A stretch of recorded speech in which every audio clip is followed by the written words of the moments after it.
All right, yeah, I'm Jason Haddix, and this is JP Spagnito, and today we're going to talk about a tool that we created, an extension for Burp Suite, really two tools, called Hunt. So we weren't the only ones who did this. Our security operations group, Fatih and Ryan and Vishal also helped us with some of the data polling and everything like that. Mostly, we work for BugCrowd that runs crowdsourced pen tests and assessments and responsible disclosure. But all of us are bug hunters and pen tests and code analysis people. And we're also really big fans of Burp Suite. So we spend most of our time hacking web apps inside of Burp Suite all day. And so we wanted to create these two tools to kind of extend us and kind of the knowledge to people who are either new in application security assessment or are looking for a different type of coverage in application security assessment. So the three problems that we're trying to identify with the two tools that we made. So in applications are getting completely large, lots of parameters, and you don't know really where to start. If you have a large domain that maybe has 150 dynamic parameters where you're supposed to fuzz with different fuzz strings, it can get unwieldy, and you don't want to rely all the way on something like a scanner, right? They don't have full coverage. They're just fuzzing things until they crap over or something like that. So we wanted something to alert us when there are potential issues, specifically parameters that might be vulnerable to certain classes of vulnerabilities. But it's for manual testing. It's not for automated testing. We also noticed that there is this lack of tribal knowledge for younger testers, right? So, JP may have been doing this for 10 years and knows that just by the name of a parameter, it probably interacts with a database or a templating engine or something like that. And he knows to fuzz for certain vulnerabilities in that place. But me, if I were a new tester, I wouldn't know to look there unless I had his expertise. So we wanted to kind of level up the testers, who were at that skill level and transfer that tribal knowledge. And then we also noticed that there's no in-tool workflow for web hacking methodologies inside of Burp, right? If you do web hacking and you want to record a large amount of data, you have to do it in a third-party tool. You can do it in Burp Notes, but it's kind of unwieldy. There just wasn't something that fit kind of what we were looking for inside of Burp. So the current kind of solutions for to effectively find security bugs in web applications is, you have a badass hacker who can kind of eyeball parameters that or input places that where are vulnerable. So they can find security bugs. They may or may not use a methodology. They definitely have accrued some tribal knowledge of vulnerabilities. And you can do this as a bug hunter or a consultant or something like that. There's also the solution of a dynamic scanner, which just throws limited test cases at parameters, hoping that either an error occurs or a response occurs that it parses and then recognizes that there's a vulnerability there. But those are cost prohibitive because a lot of those good scanners cost a lot of money. They're limited in their detection cases. They don't handle dynamic pages very well. They don't handle non-generic errors very well. And they don't handle authentication very well in most cases. So we wanted to be able to give people a way to manually test, but know where to manually test. And have some data behind it. So we built this into Hunt. So it's tribal knowledge passive alerts. You get alerts when it sees parameters that are most often vulnerable to certain things. You get methodology inside of Burp. And you also get a whole bunch of references that we added. So the Burp advisories are really their write-ups on the vulnerabilities. But the best methods and the best stuff usually come from blogs, like the cheat sheets that Pentest Monkey has, and for SQL injection and stuff like that, or just members of the community. We found that we weren't using certain references inside the tool. We wanted to bring them inside the tool so that when you're training up a new application assessment person, they have all those links and resources right inside the tool, and they can get started as fast as they can, manually testing some of these vulnerability classes. Okay, so the first tool is Scanner, Hunt Scanner. So before we launch into what it looks like, you have to know kind of how we gather the data to make the alerts. So we are BugCrowd. We do a lot of bug bounties, over 600 run right now. And so basically this is just some fuzzy math, but programs that we have, if you times those by 2 targets, we average 2 targets per application. And these are usually targets are either subdomains or fully qualified top-level domains, so like www.defcon.org, forums.defcon.org. Anything that really gives you different application functionality is going to be a target. And then we averaged about every one of those places had about 15 dynamic parameters, unique dynamic parameters per application. So about 18,000 parameters seen over the kind of data set that we were looking at. So what we did with the 18,000 parameters is we reduced them to parameters with vulns on them, which was mostly all of them, but then we reduced it again to things that had P1 and P2 vulnerabilities on them, which are high and critical level vulnerabilities. These are things that let you read the file system, they let you execute arbitrary code, they are a configuration vulnerability that allows you to see credit cards of other people. These are those type of bugs. So we reduced it to those bugs, and then we started sorting it for reoccurring instances, and this is really, fuzzy data science, but it works. So then we include the top 5 to 10 reoccurring instances of parameters to start alerting you when they fall through your burp traffic. And then we actually review the top 100 possible permutations with some of these, and then we manually added some ancillary data, so the FuzzDB project, SecLists, and just some parameters that our buddies who worked at pen test consultancies were like, I see this all the time with this vuln. So we added some stuff to this data set as well. So just a quick refresher for what we're talking about here. This is an example of a parameter in orange here, right? So this is where after the equal sign you're going to fuzz for, in this case, probably SQL injection. The ID parameter most often is associated with the database. So this is kind of what this talk is about, is getting to this, right? When you see ID equals 1, you put in tips, right? So this is the essence of Scanner. All right, so this is what Scanner looks like. So this is a totally separate tab. We didn't want to pollute your already made burp instance. We didn't want to pollute the advisories of burp scanner or anything like that. So we made a completely different tab. And we started with, I think, 7 or 8 classes of vulnerabilities that were P1 worthy. So here you can see on the left-hand side, we've funneled some traffic through Burp, and it's already starting to alert us on common parameters that are vulnerable to server-side request forgery on the left. So here you can see the requests end up inside of a sub-tree on the left. You can see the kind of parameters we're talking about here: destination, dir, URI, path, continue, et cetera, right? These are all things that you're going to want to fuzz for server-side request forgery, probably URL redirection, things like that. So you'll have the request and the response, and you'll also have an advisory that we'll go over in a second. So here's the advisory. You can see here that we added just some general stuff, but this is all customizable. You'll be able to customize itself with your own built-in methodologies inside of Burp. It's very editable. So if you have a team and you have a resource list or a cheat sheet of some sort to do these things, you can add them now inside of Burp in your own advisories. So you have the location. And then for this one, obviously the SSRF Bible for this class of vulnerability is probably one of the best resources you can look at for SSRF. And there's a couple of other resources that we think are worthy to manually test vulnerabilities against a class of vulnerability like this. All right, so we're going to talk a little bit about the data that showed up when we parsed all of that stuff. So this is a sampling of the SQL injection data that we pulled out, right? And so if you look at this table, these are all the parameters that normally had critical SQL injection on them. So if you take nothing else from this talk, if you hate the extension, you probably use the data in some way in your testing.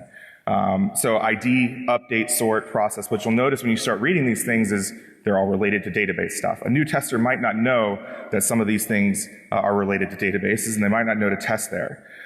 Custom headers showed up time and time again. JSON and XML web services, we can alert on types. But really we're mostly alerting on regexes of certain parameter names here. So column, code, field, etc. So this is the data for file traversal and directory traversal. So things like file, folder, root, style, load, location. This is where you're going to try to change paths or include files that aren't yours or cause some kind of error in that way or vulnerability. This was actually out of the bug crowd data this year. This was the highest critical vulnerability that we found over and over again. So server-side request forgery that allowed local file reads. So this is this parameter set, and we also found that it crossed over a lot with the file includes and the directory traversal parameters. So we actually alert on both data sets for this bug. A lot of money has been made off of SSRF this year. OS command injection, a smaller list, but things like daemon, execute, upload, download, dir, log, things that are related to command line stuff on Linux usually. Insecure direct object reference, things that are related to kind of the state of a user traversing an application, ID, account, order, doc, email, etc. And then this is server-side template injection and debug parameters. And I didn't make a nice table for the right-hand one. So server-side template injection, obviously template, preview, ID, view, name. I would verify with this bug that you're actually targeting a template injection or a template engine before you fuzz for these, but still useful to have. And then the right-hand side there, the JSON schema is actually what this looks like, and I'll show in a second how you go ahead and edit and add your own parameters. But that's the list for debug parameters that indicate things like logic vulnerabilities or special admin parameters that let you do special functions and things like that. So access, admin, debug, edit, grant, test, alter, clone, etc. So these are all language things that relate to vulnerabilities. So the implementation of the Burp Suite kind of API we used is iScanner check and iScanner issue. It makes a new tab. If you want to edit or make a second tab for alerts or anything like this, it's really just like one block of code. We've provided that pretty easily editable here. If you've ever made a Burp extension, it's in Python, so easily extendable. And then we'll do a quick demo. All right, so here we have Tesla.com, which is a BugCrowd customer, and they have a bounty. And so I've hooked them up to Burp. And on the left-hand side, traffic has started flowing from Tesla.com through Burp. So the first thing that you want to do with this is make sure to set your scope, but I've already done that. And you can see here on the left-hand side, traffic has already started to go through, especially for Tesla.com, which is what's going through right now. Now, if I go to Hunt Scanner up here in the right, and I collapse these, you can see that it's already started to tell me that there's some places I should look manually for these vulnerabilities. So here I can see things associated to SQL injection, things associated to debug and logic, server-side request forgery, etc. So we'll go here. You can click here. Now you get this instance. So this domain had the page parameter on it. You can see the advisory for server-side template injection, the request here, the response here. And then let's say you check this manually and it's not vulnerable to anything. You can actually remove it from the list by just checking it off and clicking up here. It allows you to remove the stuff that you've already tested. So that's just a quick overview of Hunt Scanner and how Hunt Scanner works.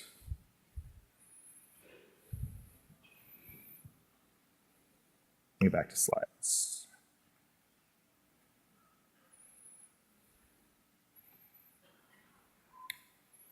All right, so the next tool is the GUI and the methodology part of it. All right, so we're talking about the GUI methodology. So I'm sure a lot of you guys are, pen testers, vulnerability assessors, and when you're doing your testing, you're actually going to be doing, going by a methodology. Unless you're some kind of, YOLO swag god hacker, you're going to be going by a methodology. And you'll be using things like, the OWASP testing guide, the Web Application Hackers Handbook, or you might even go by standards like HIPAA or PCI. So that's what I'm talking about when I'm talking about methodologies. For those of you who aren't professional pen testers or vulnerability assessors, why would you want to use a methodology? Because this is what you would need to prove that you did the work.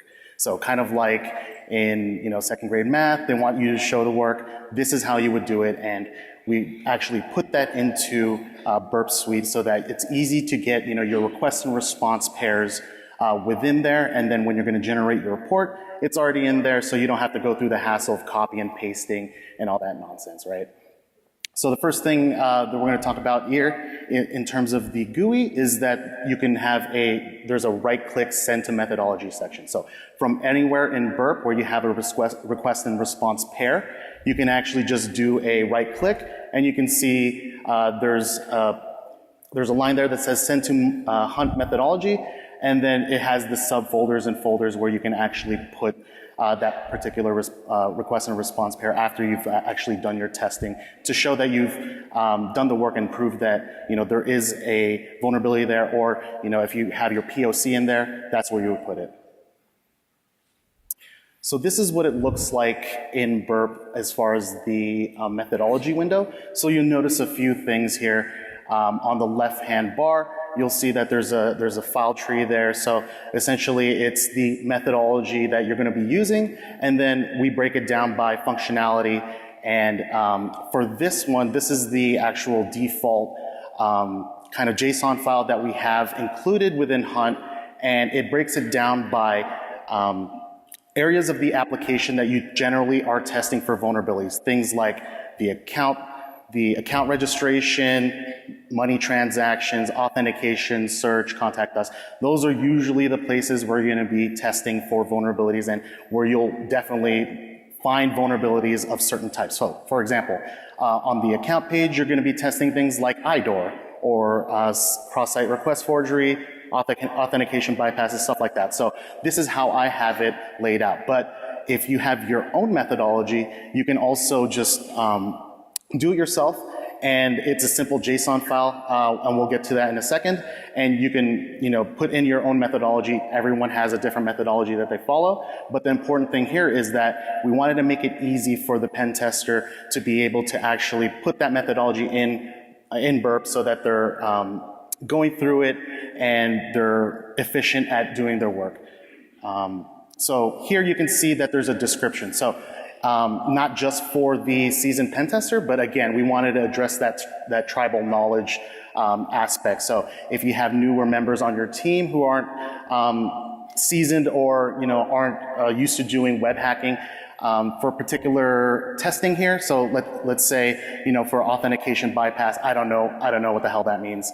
I would see here on description that okay, I would do this check for this particular type of vulnerability.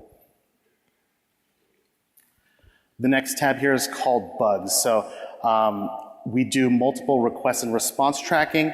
So you might have multiple requests and responses for a particular vulnerability, and they might be different attack vectors. So you can keep track of all of that here. And then when you go generate your report, boom, you already have all of your work in there. No copy and pasting. That's disgusting. Next thing here. The resources. So again, just like on the scanner window, we're going to have the resources for you. So again, you could put all of the resources here. SQL injection, for example, you're going to use like Pentest Monkey, stuff like that, or you might even put in how to use SQL map on there, stuff like that. And then the notes section. So we also have a notes section here. So when you're doing your work, you might go off and start doing SQL injection. You're not finding it, or you have the error but you can't get a proper POC for it, and you want to work on it later. So you can leave notes for yourself. Try to break it manually. If I can't do that, then use SQL map. And then if all else fails, I'll send it to Bob or I'll send it to Jason because I suck at SQL injection. So the next thing here is that with the notes. You can send your actual JSON file to other people, and then they can load it up in their Burp instance. Or you can even, you could save it and then have it for your report. So just like in that instance with notes, if I want Jason, for example, to check my work for my methodology, it's like my first week on the job, and I want to make sure that I'm doing it right, he can go ahead and look at it in his own instance in Burp, and it'll have all of the requests and responses, and he can check that. If I need help with SQL injection from someone on my team who is much better at SQL injection than I am, they can go ahead and do that, get the POC, and then send it back to me, and then I can keep doing my work. And this is the implementation within Burp itself. So we used I-extension state listener, I-context menu factory, and I-tab, and then that makes the Burp tab Hunt methodology. So if you were to edit this and then add your own stuff here, all you need to do is open up the code and then go into the create menus function and then mess around there. And then we'll do a live demo. Let's see. So let's say, so we're using the Hunt scanner and the Hunt methodology in conjunction, right? So let's say I send one of these to Repeater, so you can actually, send all of these requests and responses from scanner to things like Repeater and Intruder, and then you can continue your work there. So let's say I send it to repeater, and I have one set up here. So I do my hacking on here, I do my manual test, and then I find that it is vulnerable. Let's see, this one. And it's there. I want to send it to my methodology now because I'm done, and I want to prove my work. So right-click here, send to hunt methodology. Let's say I was testing for IDOR. I'll put it right here. When I go into the methodology, I'll go into functionality and account, and then it's within the bug. So I can also just close it if I don't want it in there. So that's the typical workflow for getting stuff in scanner and then doing the testing in repeater and intruder, sending that all into the hunt methodology.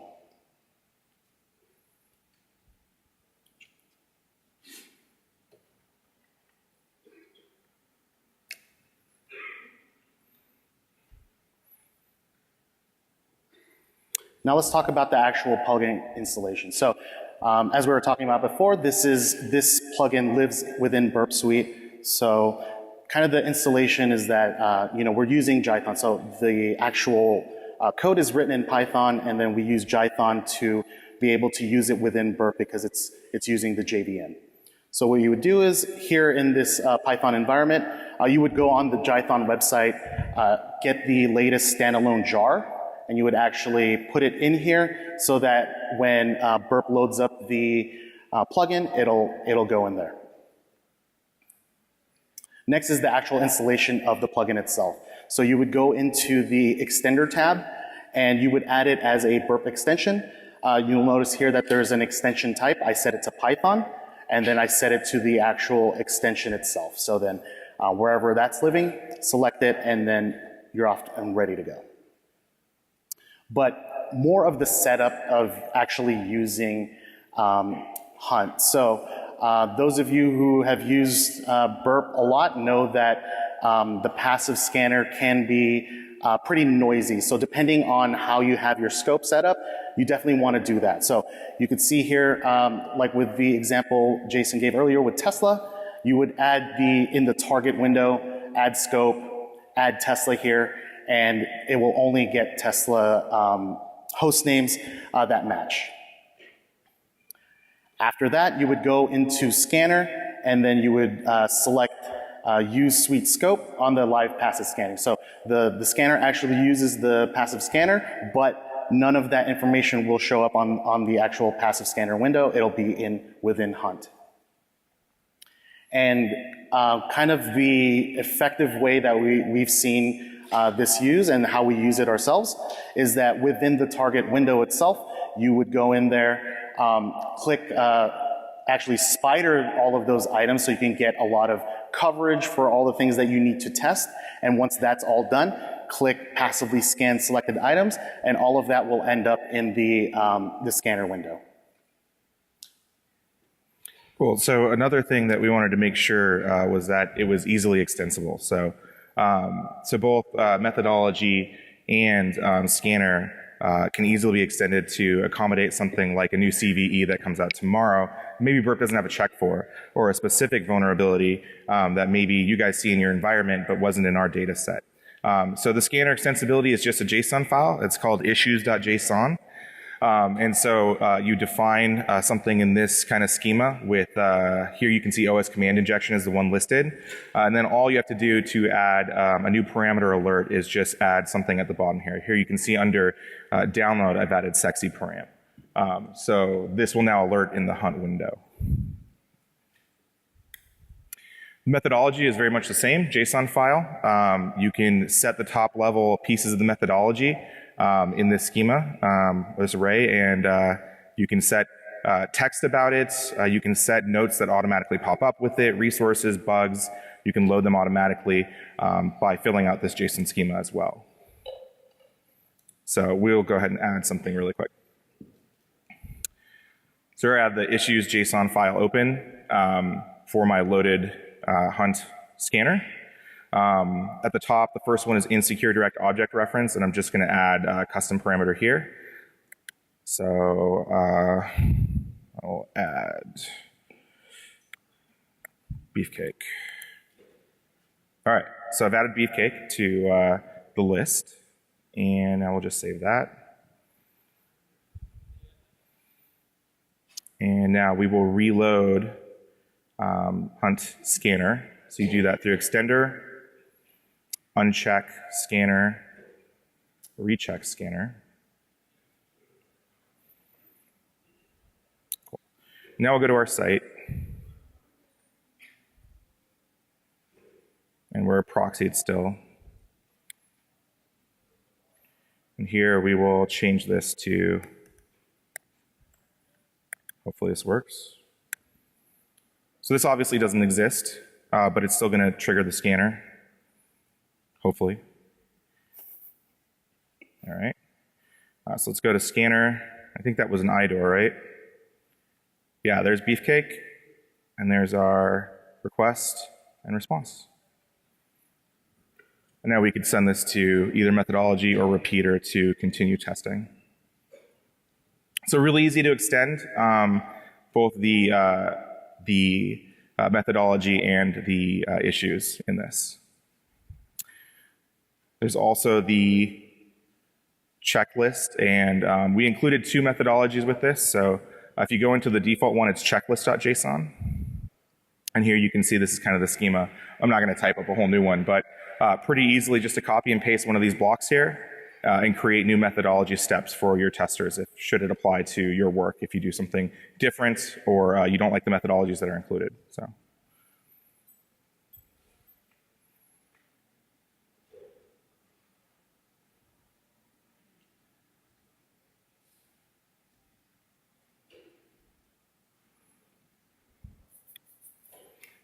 Cool.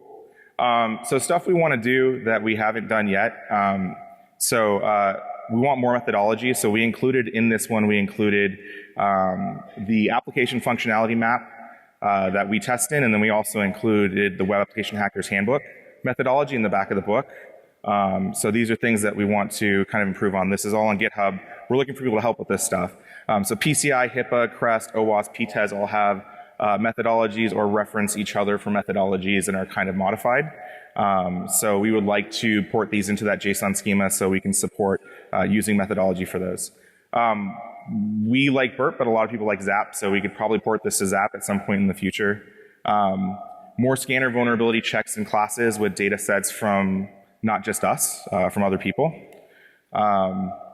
More resources, more testing resources for new people getting into application assessment. So cheat sheets, guides on exploitation, good ones, internal methodologies for testing certain vulnerability classes, etc.